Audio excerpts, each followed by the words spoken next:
Olá, seja bem-vindo ao Coletivo, ao seu programa semanal de entrevistas da TV Unifev, afiliada à TV Brasil.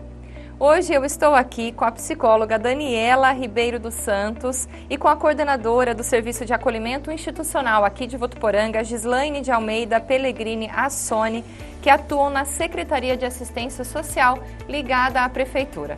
E qual é o nosso assunto de hoje, então? A gente vai falar sobre a rede de apoio a pessoas que precisam de um abrigo de forma temporária, especificamente crianças e adolescentes que estão em situação de vulnerabilidade ou têm qualquer outro problema, elas são encaminhadas a esse serviço de acolhimento. Então, sobre isso que a gente vai conversar agora, é um assunto bastante interessante. Daniela e Gislaine, sejam muito bem-vindas. Muito obrigada, Fabíola. Também é uma alegria, né, e um prazer a gente estar aqui podendo falar um pouquinho, né, do que é esse serviço aqui no nosso município. Com certeza. A TV Unifev está sempre antenada aí nos principais assuntos de Votuporanga e tenta sempre levar para o pessoal de casa as principais informações, né, sobre coisas que interferem no nosso dia a dia, né? Afinal, o bem-estar de crianças e adolescentes interfere para todos nós, né? Então, a gente vai começar explicando um pouquinho, queria que vocês falassem sobre esse serviço de acolhimento institucional. Eu tenho certeza que muita gente de casa nunca ouviu falar. O que significa, Gislaine? Então, o serviço de acolhimento institucional para criança e adolescente, ele é o serviço que organiza o acolhimento dessa criança, desse adolescente que está passando por algum tipo de violação de direito, né? Alguma negligência, abandono, algum tipo de violência. Então, ele está passando por essa violação e tem que ser retirado temporariamente da sua família. Então, vocês têm uma sede de atendimento, uma unidade como equipe formada, é isso? Isso. Aí, o juiz da Vara da Infância e Juventude, ele determina esse acolhimento e aí chega para a gente essa família, essa criança, esse adolescente que vai ser retirado em caráter provisório e excepcional. Tá. A estruturação, então, é ligada à Prefeitura de Votuporanga? Isso. É importante a gente mencionar que em Votuporanga está ligado à Secretaria de Assistência Social e é financiado pelo município, né, pela Prefeitura. Aqui nós temos a modalidade de casa-lar, né? Então aqui é casa-lar da criança e do adolescente. Tá certo. E eu queria que vocês falassem um pouquinho sobre a questão da legislação. O que o ECA determina quanto ao serviço de acolhimento institucional? Como o ECA define esse serviço? Então, o ECA, né, que é o Instituto, o Estatuto da Criança e do Adolescente, que é a legislação específica, isso, né? O ECA, ele traz essa organização dos serviços, né?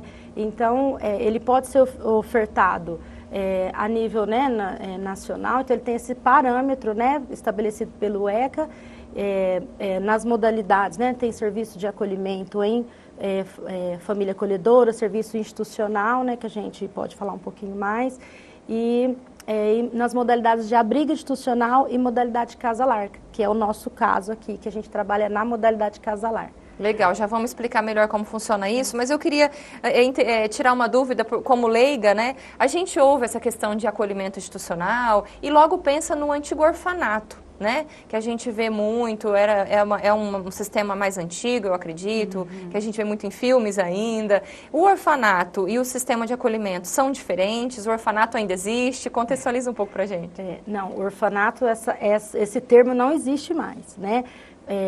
Tinha sim os orfanatos, né, que eram os antigos, as pessoas também conhecidos como reformatórios, né, internatos, e que acolhiam uma grande quantidade de crianças e adolescentes, chegavam a centenas de crianças. Imagina uma rotina, né, de um local onde tem 100 crianças, 90 crianças, né? E esses orfanatos, a rotina era realizada toda dentro, né, desse serviço. Então, serviços médicos, por exemplo, e todos os serviços que eram necessários para essa criança e esse adolescente eram realizados lá. Depois, com a promulgação do ECA, né, a partir de 1990, que o ECA veio trazer esses parâmetros, né, esse reordenamento dos serviços, aí então não existe mais esse orfanato, hoje é o serviço de acolhimento, né, institucional ou serviço de acolhimento em famílias acolhedoras, é o que a gente tem, né, hoje. E no município aqui a gente trabalha com a modalidade casa-lar. Isso, eu gostaria que você explicasse como funciona essa casa-lar. Então, a casa-lar, ela tem o abrigo, ele atende até 20 crianças, né? Que é bastante também para você organizar um endereço único uma também. rotina. Isso. Agora, a modalidade casa-lar, ela é um lar como de qualquer pessoa. Né? Tanto que não tem uma placa, né, explicando que ali é um lar temporário, né? Não tem. E lá a criança e o adolescente ela vai morar ali por um determinado período, né? E ter toda a sua integridade, todas as suas necessidades, toda a sua rotina ali nessa casa-lar. Conta com uma equipe de funcionários. Nós temos uma educadora, né, que chama educadora cuidadora, que ela reside na casa. Então, mas é uma única casa em Votuporanga? Não, em Votuporanga nós temos 2 casas-lares. 2 né? casas-lares. E várias crianças ficam naquele mesmo endereço? Até 10 crianças por casa, que a gente trabalha em um grupo pequeno, justamente, né, o que preconiza o ECA, para ter esse atendimento mais personalizado, mais característico, mais similar a um lar. Né? A um lar mesmo. Então, até 10 crianças podem, né, estar nessas casas-lares, né, por determinação judicial, com uma cuidadora residente, né? E tem os turnos, né? Tem outros cuidadores que trabalham por turnos. Então, 24 horas por dia, todos os dias da semana, nós temos cuidadores, né, trabalhando, porque o acolhimento também pode vir em qualquer horário, né? Qual é a faixa etária dessas crianças hoje em atendimento nessas casas-lares? A faixa etária hoje, no momento, nós estamos com 2 adolescentes, né? A média de 14 anos. É até um fato histórico, né? Nós estamos com uma demanda menor, então teve muitos encaminhamentos assim recentes, né, que retornaram para sua família de origem. Tivemos casos também de adoção muito bem sucedidas. Então, no momento nós estamos com esse perfil.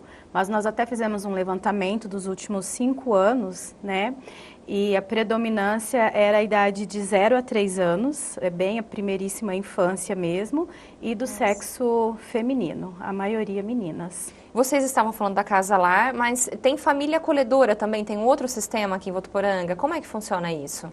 Então, o serviço de acolhimento em família acolhedora, ele também organiza o acolhimento de crianças, mas no lar de uma família.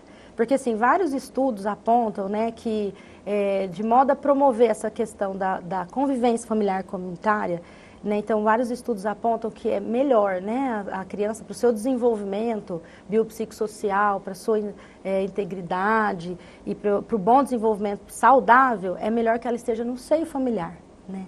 Então, assim, por melhor que façam, por melhor que é realizado o trabalho dentro do abrigo, né, não substitui o seio familiar, não substitui a família. Então, o acolhimento familiar, né, dependendo do perfil da criança, é a medida, né, mais assertiva para que ela tenha o menor prejuízo possível. Então, essa criança vem também da mesma forma, né, vem com uma guia, né, judicial, né, retirada da sua família, e em vez ela ir para um abrigo ou para uma casa-lar, ela vai para a casa de uma família. Mas todo o trabalho é realizado, assim como no abrigo, assim como na casa-lar, para que essa criança que esteja nessa família retorne ao seu lar de origem.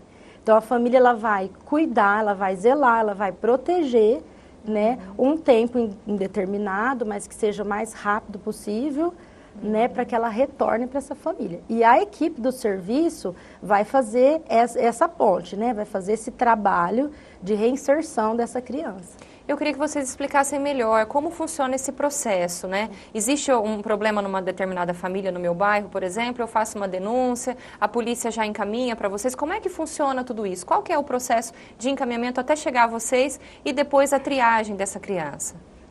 Geralmente essas famílias que chegam até o serviço, elas já estão sendo acompanhadas pela rede de atendimento do município, porque geralmente são famílias com vulnerabilidades sociais, né, com conflitos, com algumas questões de violência já vivenciadas dentro do seu lar. Então, geralmente elas já estão acompanhadas, a grande maioria até pelo CREAS, né, ou pelo CRAS do município. E assim, eles vão trabalhando todas as questões no sentido de minimizar esses fatores, né, no sentido de superar. Quando isso não acontece, as situações vão se agravando ao ponto que a criança chega a ter um risco social, situações de negligência, de abandono, geralmente é acionada a promotoria, o Ministério Público, né? E daí então, quando são esgotadas essas possibilidades, verifica a necessidade de realmente retirar essa criança ou esse adolescente do seio familiar. É onde eles chegam até nós. Existem casos também excepcionais, assim, emergenciais, que às vezes assim o Conselho Tutelar também pode estar fazendo esse acolhimento quando ocorre uma situação emergencial mesmo, né, que fala, não, é preciso retirar essa criança nesse momento.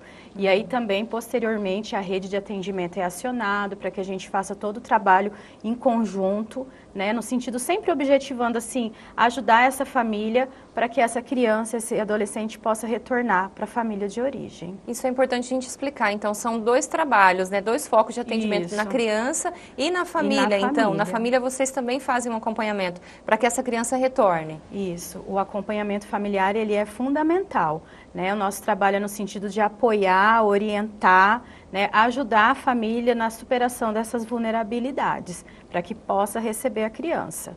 Então, é importante também a gente destacar que o principal objetivo não é encaminhar a criança para outros lares. O principal objetivo do serviço de acolhimento é preparar essa criança e a família para que ela volte para o seio familiar. Isso. Exato. Assim que a criança é acolhida, a gente já faz a busca ativa de toda essa família. Qual é a rede que essa família tem, que essa criança tem, quais são os vínculos, né? Aonde que está inserida essa criança, qual que é o contexto dessa criança. Então, a gente traça junto com a família um plano, né? A gente faz um plano de atendimento individual e familiar, né? Para que juntos a gente crie estratégias para que essa criança possa voltar, né? Novamente para o seio familiar. Qual é o tempo médio que elas costumam ficar no acolhimento? Então, o ECA, ele preconiza que a criança ou adolescente ele não permaneça mais que 1 ano e meio no lar, né, no lar temporário. E isso são feitas avaliações a cada 3 meses, junto com o Poder Judiciário e a equipe técnica do Serviço de Acolhimento, para ver as possibilidades de retorno, ou quando não há possibilidade de retorno para uma adoção, para que ela fique o menor tempo possível no lar temporário. Porque a gente verifica que quanto maior o tempo que essa criança ou adolescente fica, os prejuízos cognitivos e emocionais no desenvolvimento são muito grandes, né? Já há pesquisas que indicam essas situações, então o menor tempo possível. E esse acompanhamento também das crianças, vocês fazem durante o período em que elas estão em abrigo e também com as famílias? Fazemos o acompanhamento ali, quando há necessidade também de atendimento psicológico, atendimento psiquiátrico, todas essas questões de saúde, de educação, né? A gente tenta levar a rotina o mais próximo possível da realidade de uma experiência normal dentro de uma família. Então, todos os acompanhamentos necessários ali dentro do serviço de acolhimento, eles são continuados. E elas mantêm algum tipo de contato com as suas famílias de fato, enquanto elas estão em acolhimento? Então, o nosso trabalho, ele empreende esforços para que isso aconteça, né? Então, são realizadas ali visitas monitoradas, para quê? Para que esse vínculo afetivo entre eles permaneça e se fortaleça. Né? Tá. Há casos excepcionais que aí a criança ou o adolescente tem a perca do poder familiar, então a família ela já não tem mais direito sobre aquela criança. Nessas situações aí nós não mantemos o vínculo, porque aí é prejudicial tanto para um quanto para outro. Mas na maioria dos casos os vínculos são mantidos. E quando o processo ele vai indicando que há a mesma possibilidade de retorno para esse familiar, aí os contatos vão sendo mais frequentes até o retorno para casa.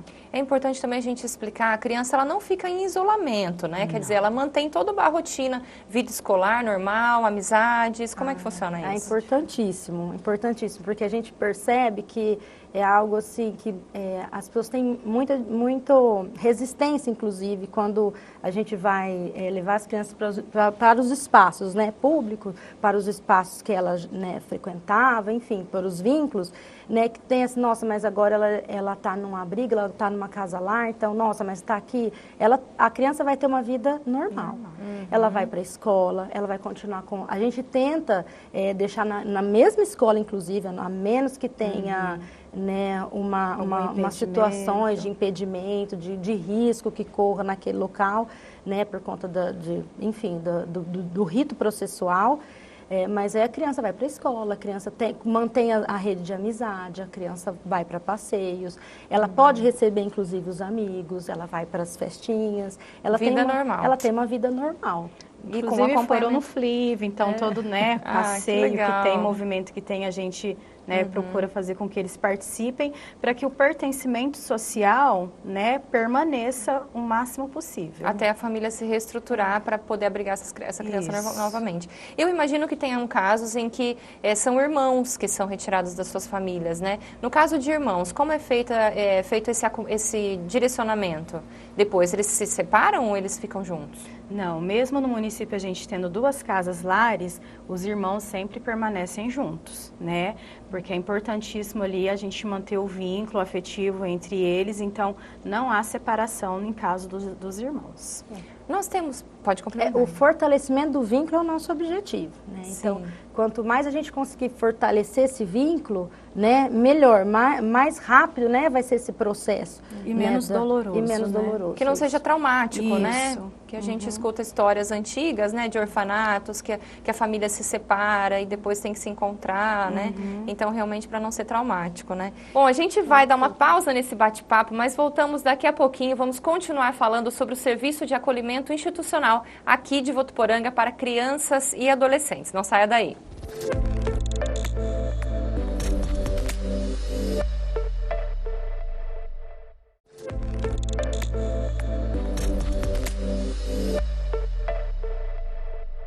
Estamos de volta com mais um bloco do programa Coletiva, hoje recebendo as representantes do Serviço de Acolhimento Institucional da Secretaria de Assistência Social aqui de Votuporanga, e a gente está falando sobre o processo de atendimento a crianças e adolescentes que precisam ser retiradas das suas famílias de origem e ficam ali por um tempo, ou em casa-lar ou em família acolhedora. A gente tem em Votuporanga famílias acolhedoras no momento? No momento, nós estamos com o cadastro aberto, né? Nós estamos aí para selecionar as famílias, né, para poder fazer esse trabalho, porque a família acolhedora, ela pode receber várias crianças, não ao mesmo tempo, né, mas ela pode ser ali cadastrada, selecionada, acompanhada pelo serviço e ela apta, ela pode receber a criança sempre que ela quiser, né. É claro que vai ter todo um trabalho, né, a gente vai selecionar, vai capacitar, né? Vai ter todo um trabalho com aquela família, porque ela vai ter que ter também um trabalho de apego e desapego. Né? Porque é temporário o tempo que a criança fica com aquela família, né? Eu queria que você explicasse sobre isso. Essa família que se dispõe a ficar com essa criança, ela não está adotando a criança, né? É importante a gente falar dessa diferença, né, Gislaine? É importantíssimo, até é bom frisar, porque o próprio estatuto, ele preconiza que esse é um impedimento até para a família, se ela está no cadastro de adoção, se ela tem interesse em adoção, ela não pode ser família acolhedora.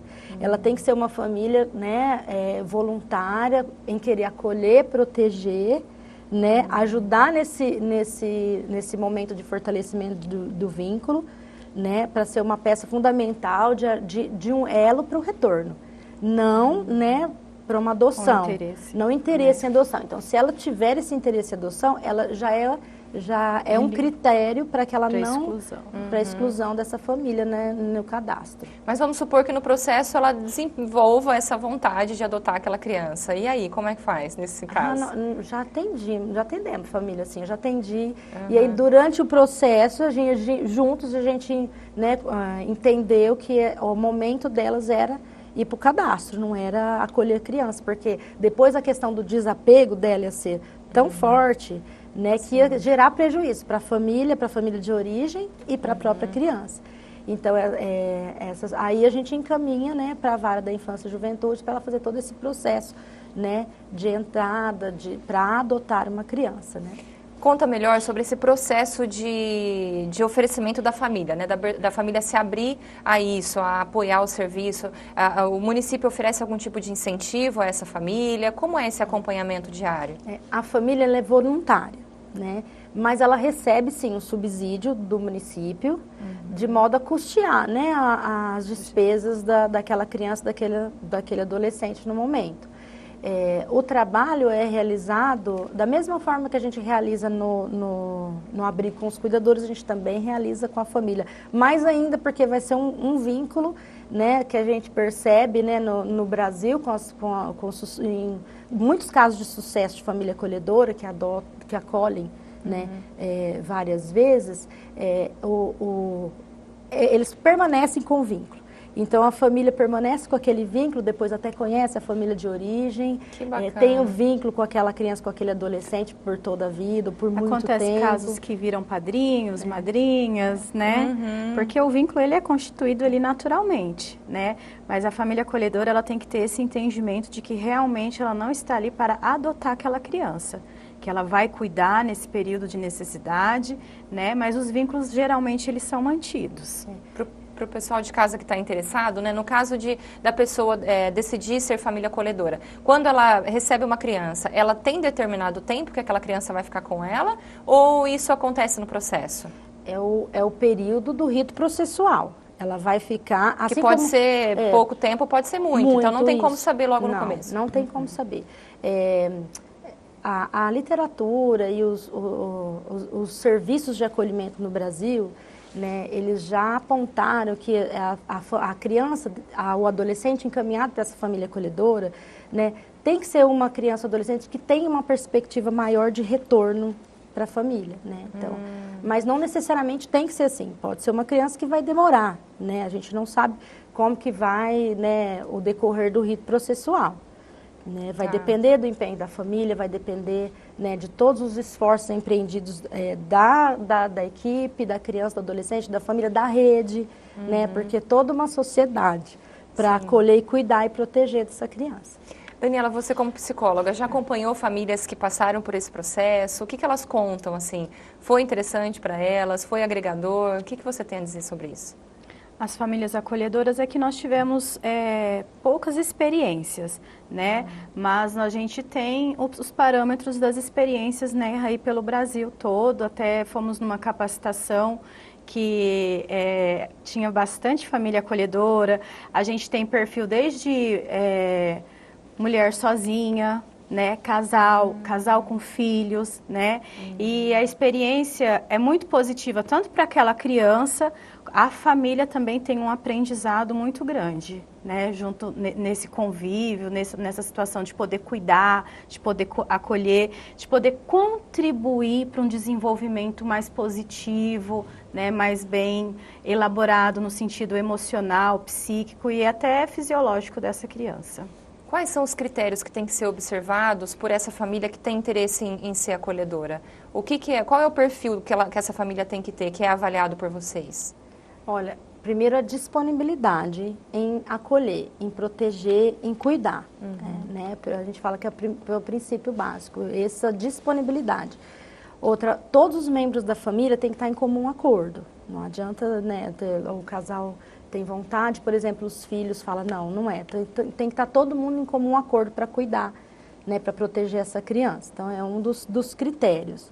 Né? E ter mais de 18 anos, né? Enfim, são os critérios que a gente vai... A família pode, sim, traçar um perfil. Vou dar um exemplo.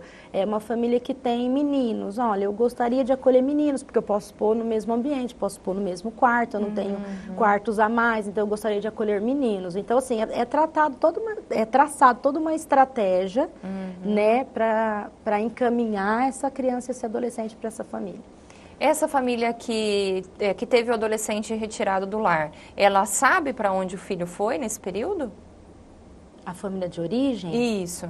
Olha, sabe, ela sabe, porque assim que a criança é acolhida, o adolescente é acolhido, a gente já começa a fazer busca ativa, a gente já vai atrás dessa família, né, para criar essa estratégia, para traçar uma estratégia, né, para que seja realizado o retorno. Principalmente o adolescente, eles podem ir e vir, eles têm havido contato, né, tudo. Porque você comentou que eles mantêm esse contato, mantêm a rotina, mantêm o contato, eles sabem onde é a casa, de tudo, toda a rotina, sabe, a família sabe também. Muitas coisas a gente chama a família para participar, por exemplo, dos aniversários, Que bacana. Você comentou, Daniela, sobre essa questão do congresso que você participou. Esse serviço de acolhimento, ele existe no Brasil todo? Todos os municípios oferecem esse serviço? Como é que funciona isso? Não existe, né? Ainda são poucos municípios que têm a modalidade, né, de casa-lar aqui na região mesmo, né, Gi? Assim, os parâmetros do ECA é nacional, mas nem todos os municípios têm conseguem oferecer. Todo município tem que dar conta da sua demanda. Então, ele pode, por exemplo, fazer convênios com outros municípios ali próximos. Então, eles têm que encaminhar. Ou tem municípios que optam pela questão da família acolhedora, né? Porque há tem todo municípios que é entidade, né? Entidade. Que cuida, ao invés de ser o serviço público, né? A prefeitura. Porque aqui o nosso é 100% através da Secretaria da Assistência, né?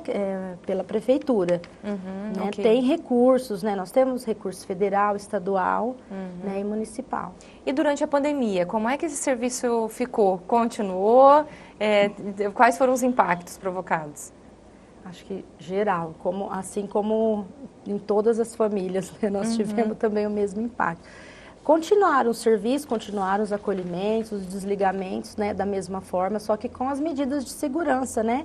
Preconizadas pela Secretaria da Saúde e também com o aumento aí dos meios remotos, dos meios de comunicação, né? Mas assim, continuaram. Tá certo. E vocês comentaram que a gente teve uma redução, né, nessa quantidade de adolescentes atendidos por vocês. Isso é um bom sinal, então? É um bom sinal. Nos últimos 10 anos, é a primeira vez, inclusive, que acontece aqui no município. A gente sempre teve uma média aí de 7, 8 acolhimentos por casa. Essa é a primeira vez que fica essa redução aí. E a gente já tivemos até situações de ter 3 casas, né? Tamanha era a demanda. Né? E então, no momento, é realmente assim... É um fato histórico para o município. Há que se considerar agora, né? Levantar os pontos. A gente avalia positivamente, né? Quanto melhor o trabalho a gente acha da rede, né?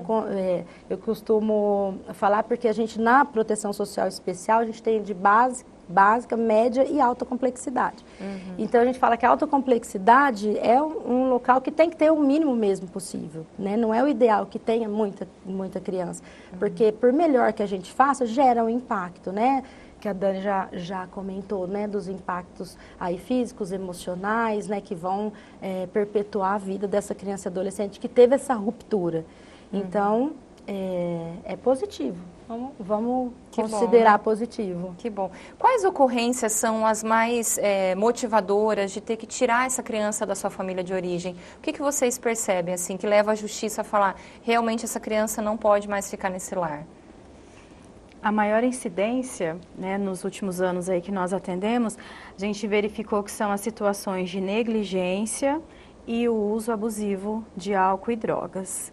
Né? Pela família de origem. Pela família de origem. Esses são os principais motivos que chegam até o serviço de acolhimento. Seguido de abandono também, né? A gente vê isso é um panorama nacional, né?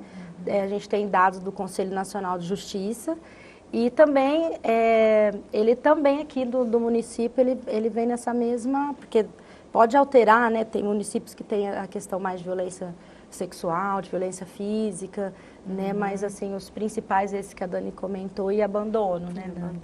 E do que vocês observam, essas crianças, a maioria, em sua maioria, elas voltam para a família de origem, de fato, ou elas geralmente são encaminhadas para adoção nesses casos? A adoção é o último recurso. Então, assim, a grande maioria retorna para a família de origem ou a família extensa, que a gente faz essa buscativa, né? A gente faz esse trabalho, essa buscativa, junto com a rede, né? De atendimento do sistema de garantia de direitos dessa criança.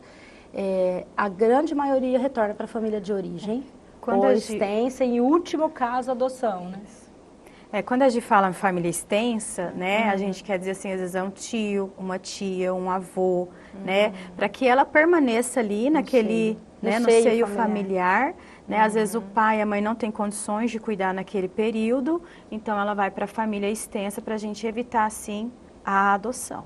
Tá, e Dani, você como psicóloga, você que acompanha essas crianças, como é isso para elas na prática? Elas aceitam? Como você percebe esse retorno das crianças? Olha, por mais doloroso e difícil que sejam às vezes as situações vivenciadas, até por violações dentro do seio familiar, toda criança e o adolescente, o desejo é retornar para sua família. Por mais que tenha, assim, às vezes dificuldades financeiras, conflitos, né, brigas, eles sentem muito essa ruptura, né, brusca, porque eles estão acostumados ali com a rotina, né? Então, assim, no acolhimento, há vários impactos, que a gente vai trabalhando isso o tempo todo, né? Principalmente quando esse acolhimento ele começa a ficar prolongado.